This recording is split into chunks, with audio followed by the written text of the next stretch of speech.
네, 팩트체크 시작합니다. 대한애국당이 서울 광화문 광장에 천막을 설치하고 농성을 하고 있습니다. 하지만 엄연한 규정 위반입니다. 그런데 애국당은 세월호 천막까지 거론하면서 형평성을 내세웁니다. 저희가 사실관계를 따져봤습니다. 맥락과 상황이 전혀 달랐습니다. 오대영 기자, 어떤 주장을 하고 있습니까? 네, 지난 5년간 세월호 천막은 광화문 광장에 있었습니다. 그런데 왜 대한애국당이 설치한 천막은 철거를 요구하느냐라는 주장입니다. 그러니까 일종의 차별을 받고 있다라는 내용입니다. 네, 근데 두 사안을 같은 선상에서 볼 수는 없는 거잖아요. 물론입니다.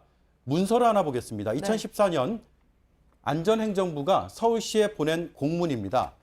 장례의식과 관련된 편의 제공, 유족들에 대한 따뜻한 관심과 배려 등 적극적인 지원을 당부한다고 돼 있습니다. 네, 그러니까 당시에 박근혜 정부가 서울시에다가 유가족 지원을 요청했다라는 거죠? 맞습니다. 이 요청을 서울시가 받아들여 천막 설치를 도왔습니다. 세월호 천막은 광화문 광장에 모두 14개가 있었습니다. 이 가운데 11개는 서울시가 지어서 서울시 소유입니다. 네. 서울시가 유족 측에 제공을 했습니다. 나머지 3개는 유가족 측에서 지었습니다.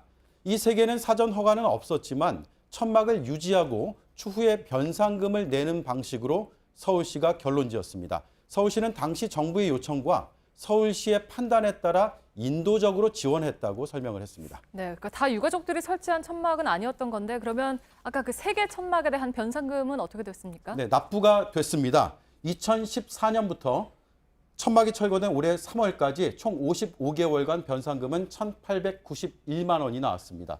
그리고 2015년부터 올해 3월까지 43개월 동안 전기 사용료는 652만 원이 나왔습니다. 이건 서울시 조례에 따라서 산출된 금액입니다. 네, 근데 이제 그 반면에 대한애국당의 경우에는 사전 심사는 물론이고 사후에 협의하는 절차도 전혀 없었던 거죠? 그렇습니다. 애국당은 지난 10일 기습적으로 광화문 광장 일부를 점거했습니다. 사용 최소 7일 전까지 내야 하는 신청서는 내지 않았습니다. 사후에 냈는데 반려가 됐습니다. 정당 활동으로 광장에 천막을 치는 것, 규정의 취지에 어긋납니다. 이런 사실과 맥락이 구분되지 않은 주장으로 보입니다. 네, 팩트체크 오대영 기자였습니다.